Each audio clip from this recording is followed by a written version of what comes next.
Hello student, welcome to Sai height. Students, last lecture में हमने हमारे यूनिट और डायमेंशन वाला चैप्टर खत्म कर दिया। आज के लेक्चर में हम हमारे 11th क्लास की सेकंड चैप्टर क्या है, काइनेमेटिक्स शुरू करेंगे। ठीक है, काइनेमेटिक्स शुरू करेंगे। तो क्यों हम काइनेमेटिक्स पढ़ेंगे? देखो, काइनेमेटिक्स के वेटेज वो जेई, नीट, सीयूईटी, इवन हमारा बोर्ड में भी उतनी जरूरी है। और काइनेमेटिक्स चैप्टर में से ही हम एक्चुअली हमारा फिजिक्स की पढ़ाई शुरू करते हैं। और ये चैप्टर हमारे एग्जाम पॉइंट ऑफ व्यू में जितनी जरूरी है उतनी जरूरी हमारे रियल लाइफ में भी है। मतलब रियल लाइफ में हर जगह हम काइनेमेटिक्स के यूज देखते ही रहते हैं, और क्या होता है और कैसे उसके यूजेस होते हैं इसके बारे में हम अभी इस चैप्टर में देखेंगे। ठीक है, एग्जाम के लिए बहुत ज्यादा जरूरी है, हमारे रियल लाइफ में भी इसका यूजेस बहुत होता है। पर ये काइनेमेटिक्स है क्या? मतलब हमें काइनेमेटिक्स पढ़ने से पहले हमारे दिमाग में ये सवाल आता है, what is kinematics? What is kinematics? ठीक, काइनेमेटिक्स है क्या? काइनेमेटिक्स में हम ऑब्जेक्ट की मोशन के बारे में पढ़ते हैं विदाउट नोइंग इट्स कॉज। मतलब किस वजह से ऑब्जेक्ट हमारा मोशन है उसे छोड़ के हम मोशन के बारे में हम जहाँ स्टडी करते हैं उसे हम बोलते हैं काइनेमेटिक्स। स्टूडेंट्स, काइनेमेटिक का डेफिनेशन क्या हुआ? Kinematics, kinematic kinematic is the study of kinematic is the study of motion. Kinetic is the study of motion of bodies without going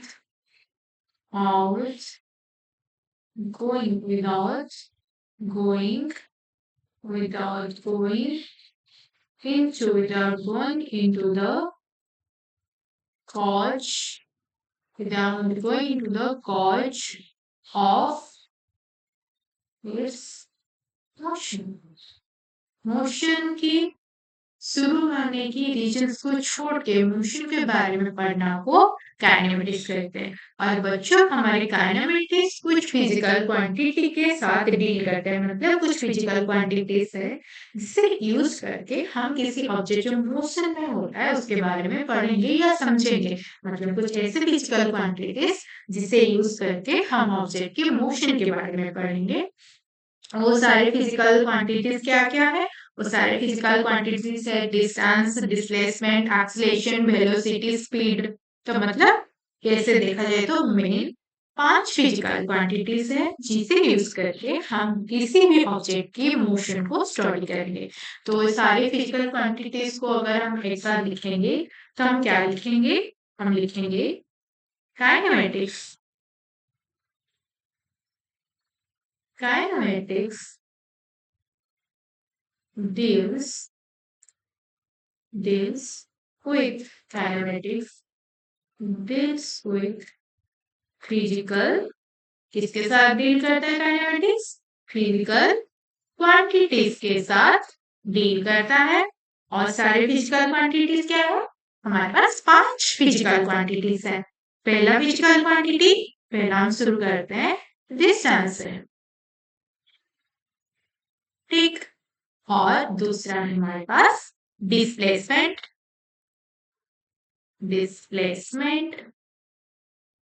और तीसरा फिजिकल क्वांटिटी क्या हमारा? स्पीड। फिर आ गया हमारा वेलोसिटी, फिर हमारा एक्सीलरेशन। तो बच्चों, हमने क्या देखा? जब किसी ऑब्जेक्ट के मोशन के बारे में हम स्टडी करते हैं विदाउट नोइंग इट्स कॉज, हम इसे काइनेमेटिक्स कहते हैं। और काइनेमेटिक्स किसके साथ डील करता है? काइनेमेटिक्स कुछ फिजिकल क्वांटिटीज को लेके किसी ऑब्जेक्ट के मोशन के बारे में स्टडी करता है। और वो सारे फिजिकल क्वांटिटीज कौन कौन से हैं? हमारे distance, displacement, speed velocity, acceleration, ये पांचों हमारे बेसिक फिजिकल क्वांटिटीज है जिसे यूज करके हम हमारे ऑब्जेक्ट की मोशन के बारे में पढ़ेंगे। तो ये था कि हम ऑब्जेक्ट के मोशन के बारे में पढ़ेंगे। तो अब हम कैसे जानेंगे कि एक ऑब्जेक्ट हमारा रेस्ट में है या मोशन में है? अगर हमें नहीं पता चलेगा कि ऑब्जेक्ट रेस्ट में है या मोशन में है, या हम नहीं पता कर पाएंगे कि ऑब्जेक्ट रेस्ट में है या मोशन में है, तो हम कैसे उसके मोशन को लेकर स्टडी करेंगे? तो मोशन के बारे में स्टडी करने से पहले हमें ये पता करना पड़ेगा कि हम किसे कब ऑब्जेक्ट को रेस्ट में है बोलेंगे और कब ऑब्जेक्ट को मोशन में है बोलेंगे। तो हमारा अब इसके बाद पहला टॉपिक क्या होगा? हमारा पहला टॉपिक होगा बच्चों रेस्ट एंड मोशन। और अभी हम पहले रेस्ट के बारे में बात करेंगे। हम कब बोलेंगे कि एक ऑब्जेक्ट हमारा रेस्ट पे है? देखो, मानो कि तुम अभी बैठ के पढ़ रहे हो, ठीक, अभी पढ़ रहे हो, 1 घंटे बाद जब तुम्हारा मम्मी तुम्हारे फेवरेट सब्जी लेके आएंगे, तब भी तुम बैठ के पढ़ रहे हो, और उसी जगह पर मम्मा ने क्या पता है कितने सारे काम करके आए, फिर भी तुम वही के वही बैठे हुए हो। मतलब टाइम तो बीत गया, मम्मा ने उस टाइम में बहुत सारे काम कर लिए, पर तुम्हारे टाइम के साथ ना तुम्हारी पोजीशन में कोई चेंजेस आई विथ रिस्पेक्ट टू आपकी मम्मा। मतलब मम्मा देख रही है कि आप पढ़ रही हो या पढ़ रहे हो, पर समय बीतता चलेगा, मम्मा ने देखा अपने बैठे हुए हैं, आपकी पोजीशन में कोई चेंजेस नहीं हुआ है, तो मम्मा को लगेगा कि आप रेस्ट में हो। ठीक उसी तरह मान लो कि एक रास्ते पे ये एक रास्ता है और यहाँ पे एक बहुत बड़ा प्लांट है, ठीक, तुम यहाँ पे खड़े हो, ठीक, और खड़े होके इस प्लांट को देख रहे हो। कब? जब तुम्हारा सनराइज हुआ था, तुमने देखा कि प्लांट यहीं पे खड़े हैं, फिर तुम्हारा सूरज आके अब सनराइज हो सनसेट होने को आया है, फिर तुम स्कूल से आते हुए देखा प्लांट वैसे उसी जगह पे खड़े होके देखा कि प्लांट वैसे ही खड़ा हुआ है, उसकी कोई चेंजेस नहीं है। तुम्हें क्या लगेगा? स्कूल से जान के फिर वापस आते तक तुम्हारा प्लांट की पोजीशन में कोई चेंजेस नहीं हुआ, तो तुम्हें क्या लगेगा? तुम्हें प्लांट रेस्ट में है। ठीक उसी तरह अगर तुम ऐसे कार में बैठ के जा रहे हो, ठीक, ये कार है और तुम यहाँ पे बैठे हो और तुम्हारे बगल में तुम्हारे भाई या बहन बैठे हैं और तुम जा रहे हो, तुम अगर यहाँ से बैठ के देखोगे क्या, तो तुम बहुत 20-30 किलोमीटर आ चुके हो, 20-30 मिनट में तुम्हारा भाई तुम्हारे बगल में ही बैठा हुआ है, तुम्हें तुम्हें क्या लगेगा? तुम्हारा भाई अभी रेस्ट में है, क्योंकि इस टाइम तो बीत गया, पर तुम जब देख रहे हो तुम्हारा भाई बगल में था, अभी भी तुम्हारा भाई बगल में ही है, मतलब तुम्हारा भाई तुम्हारे रेस्पेक्ट में रेस्ट में है। पर अगर रास्ते में कोई बंदा ऐसा खड़ा होगा, उसे क्या लगेगा? उसे लगा तुम्हें तुम दोनों 20 मिनट से कार में घूम रहे हो, तो समय के साथ तुम्हारी पोजीशन इस बंदे के लिए स्प्रिट में चेंज हो रहा है, तुम्हें कहने लगेगा कि तुम दोनों तो मोशन में हो, क्योंकि टाइम के साथ तुम्हारे पोजीशन में चेंजेस आ रहे हैं। तो हमने क्या देखा, कब बोलेंगे ऑब्जेक्ट हमारा रेस्ट में है? ऑब्जेक्ट वर्ग के रेस्पेक्ट में, मतलब जो देख रहा है उसके रेस्पेक्ट में टाइम के साथ अगर किसी ऑब्जेक्ट या बॉडी का पोजीशन में कोई भी चेंजेस नहीं आया है, तो हम बोलेंगे कि ऑब्जेक्ट हमारा या बॉडी हमारा रेस्ट में है। ठीक उसी तरह अगर हम देखें कि ऑब्जर्वर की रेस्पेक्ट में टाइम के साथ किसी बॉडी के पोजीशन में चेंजेस आ रहे हैं, तो हम बोलेंगे कि बॉडी हमारा मोशन में है। तो रेस्ट का डेफिनेशन क्या हुआ? तो हमने देखा ए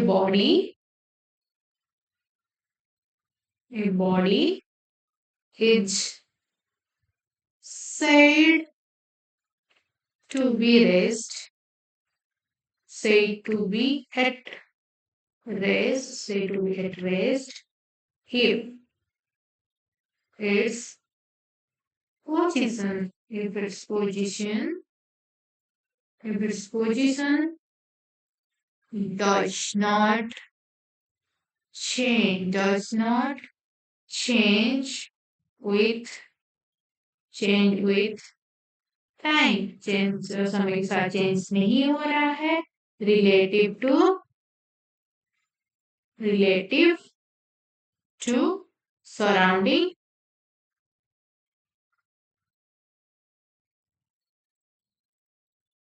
या तुम्हारा ऑप्शन। हम बोलेंगे कि हमारा क्या बॉडी रेस्ट में है, तो शॉर्टली क्या बोलेंगे हम? शॉर्टली हम बोलेंगे no change in position, no change in position with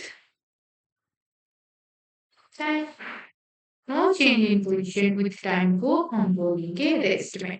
ठीक उसी तरह हम मोशन किसे बोलेंगे?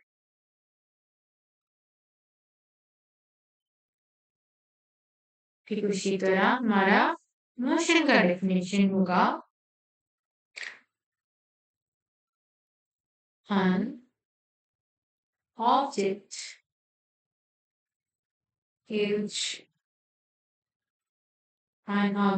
is said to be in motion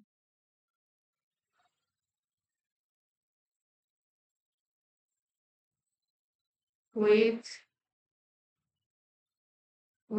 respect to observer. हमेशा ऑब्जर्वर की रेस्पेक्ट में हम ऑब्जेक्ट मोशन है कि नहीं पता करते हैं। और उसका डेफिनेशन क्या होगा? if a body changes its position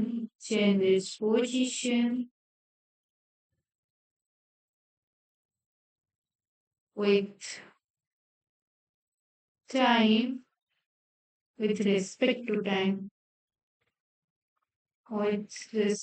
to time,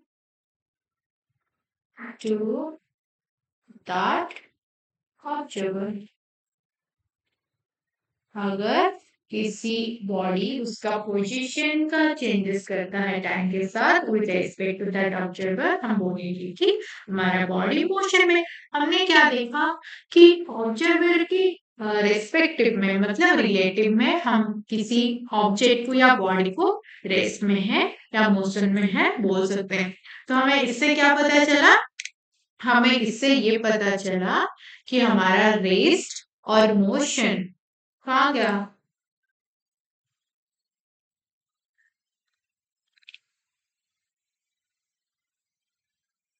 हाँ, हमें इससे क्या पता चला? रेस्ट एंड रेस्ट और मोशन आर क्या? Relative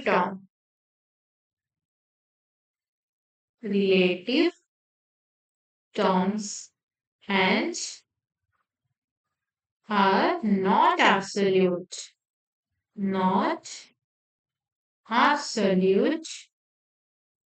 in nature।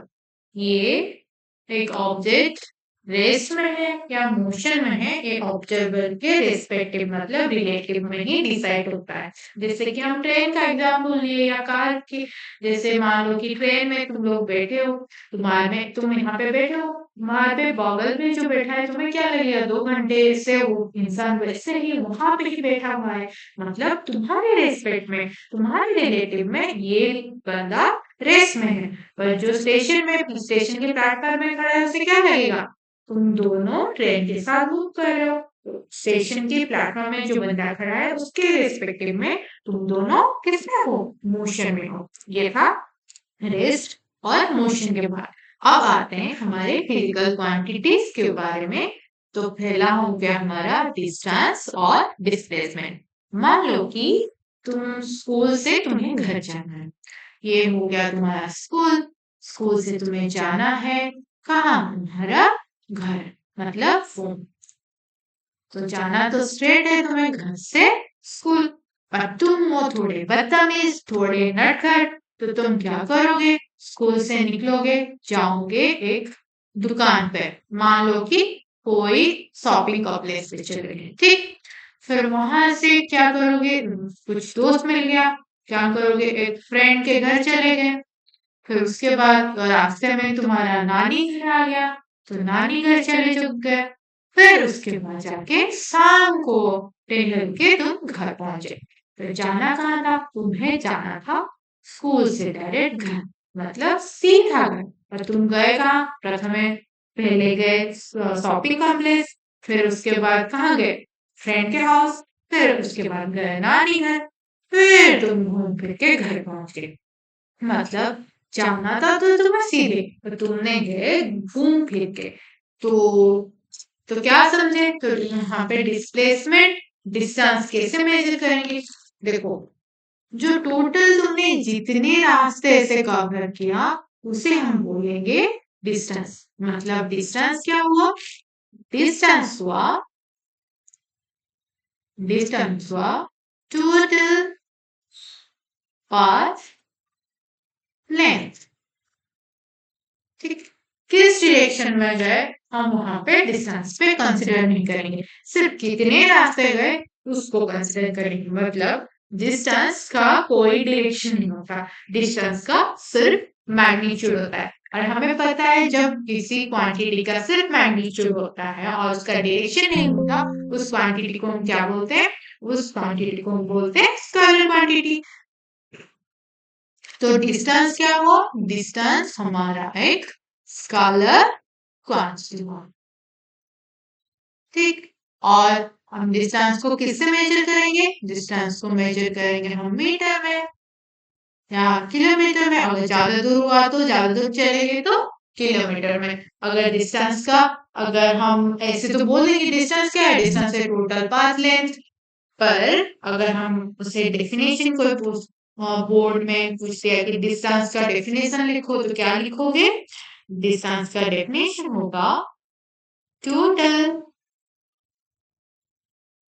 path length, total path length travel,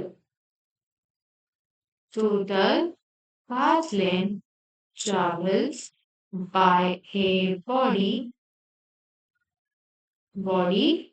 irrespective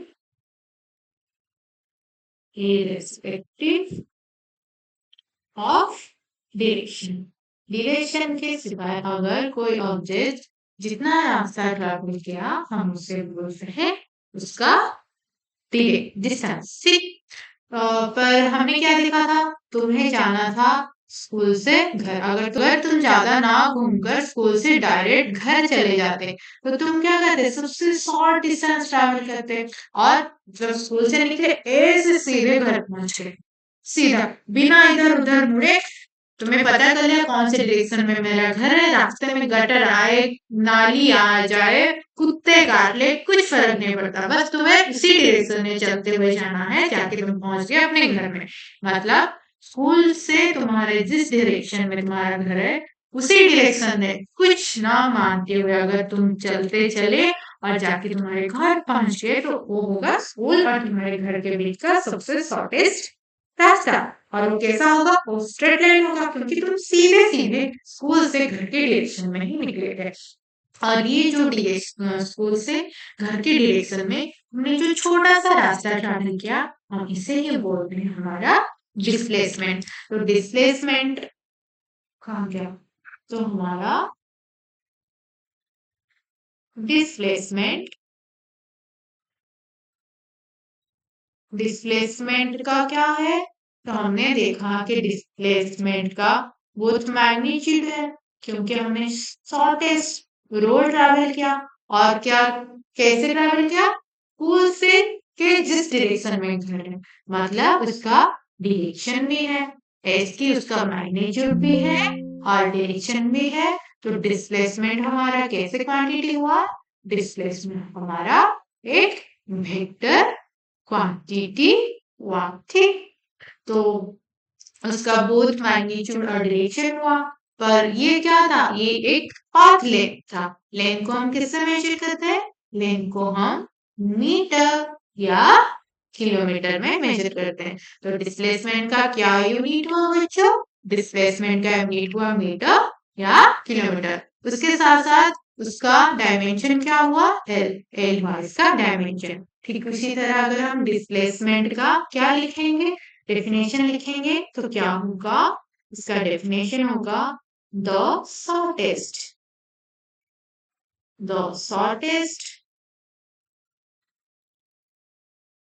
straight the shortest straight line change in position from initial to final point with किसके साथ? with direction। ठीक है, ये shortest straight line change मतलब सबसे छोटा जो चेंजेस होगा तो इसे हम डिस्प्लेसमेंट बोलेंगे। अगर सोचो कि तुम्हारा रास्ता ऐसे सीधा होता तो इसे हम डिस्टेंस कहते या नहीं? इसका अगर हम डायरेक्शन नहीं लेंगे सिर्फ मैग्नीट्यूड लेंगे तो इसे डिस्टेंस बोलेंगे या नहीं? बिल्कुल बोलेंगे। तो हमारा डिस्प्लेसमेंट भी एक डिस्टेंस होता है, पर हमारा डिस्टेंस एक डिस्प्लेसमेंट नहीं होता। तो फिर हमारा डिस्प्लेसमेंट कब डिस्टेंस होता है? जब रास्ता सीधा और सबसे छोटा हो तब हमारा डिस्टेंस डिस्प्लेसमेंट के साथ इक्वल होता है, नहीं तो हमेशा डिस्टेंस हमें डिस्प्लेसमेंट से ज्यादा होगा। तो एक की पॉइंट क्या सीखा हमने? हमने ये सीखा डिस्प्लेसमेंट का मैग्नीट्यूड क्यों ले रहे हैं बच्चों? क्योंकि हमारा डिस्प्लेसमेंट एक वेक्टर क्वांटिटी है, उसके पास मैग्नीट्यूड और डायरेक्शन है, पर हमारा डिस्टेंस एक मतलब स्केलर क्वांटिटी है जिसके पास हमारा सिर्फ मैग्नीट्यूड है। इसलिए दोनों को इक्वल करने के लिए हमें सिर्फ मैग्नीट्यूड लेना पड़ेगा। तो डिस्प्लेसमेंट आइदर स्मॉलर देन और इक्वल टू होगा हमारे डिस्टेंस के साथ। ठीक, तो हमने क्या क्या सीखा?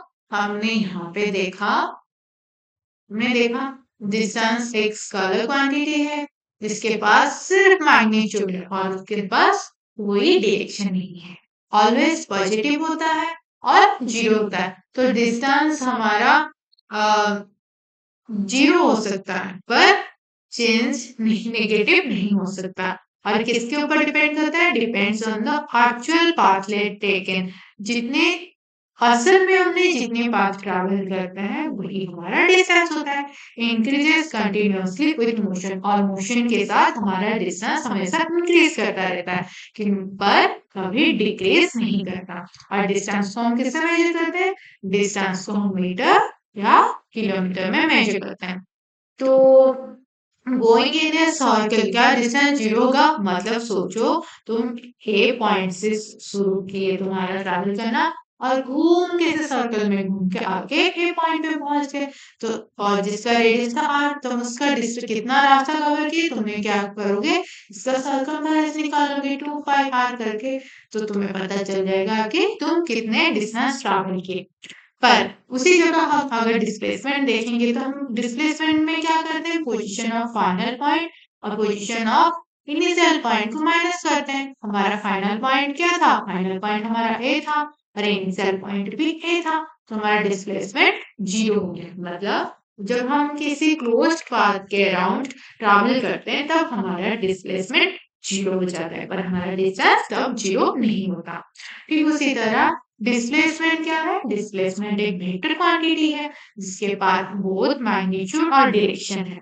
और ये क्या हो सकता है? ये पॉजिटिव हो सकता है, नेगेटिव भी हो सकता है, जीरो भी हो सकता है। नेगेटिव कब होगा बच्चों? मान लो कि तुमने पॉइंट ए से शुरू किया फिर आके पॉइंट बी में पहुंच गए, फिर पॉइंट बी से तुमने वापस घूम के सी या डी ऐसे बहुत दूर आ गए, तो क्या होगा? इस पॉइंट में तुम जब एक्सेस या डायरेक्शन यूज करोगे तुम्हारा क्या होगा?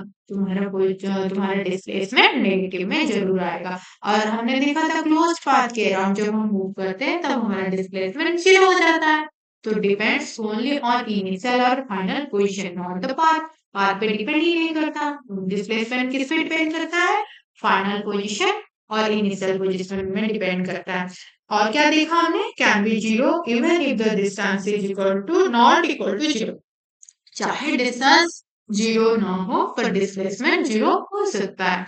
और डिस्प्लेसमेंट को हम किस में मेजर करते हैं? डिस्प्लेसमेंट को हम मीटर या किलोमीटर में मेजर करते हैं और इसका भी डायमेंशन हमारा एल होगा। ठीक, चलो अब कुछ रिलेशन देख लेते हैं। जैसे कि ये हमारा की रिलेशन था। क्या था? डिस्टेंस हमेशा डिस्प्लेसमेंट के मैग्नीट्यूड से ज्यादा होगा या इक्वल होगा। इक्वल कब होता था? जब if is in motion is in one straight direction then distance हमारा डिस्प्लेसमेंट के साथ इक्वल होता था।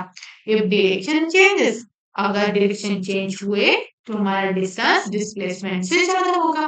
Displacement can decreases change sign, distance can. Displacement क्या होता है? डिक्रीज हो सकता है, उसका साइन चेंजेस होता है। कब चेंजेस होता है? जब हम हमारी डायरेक्शन चेंज करते हैं। पर डिस्टेंस में हम ऐसा नहीं कर सकते। तो कुछ क्वेश्चन कर लेते हैं। A person walk 5 meter east, then 3 meter west. Find the distance and displacement. तो पहले एक्सिस ड्रॉ कर लेते हैं। नॉर्थ, साउथ, ईस्ट और वेस्ट।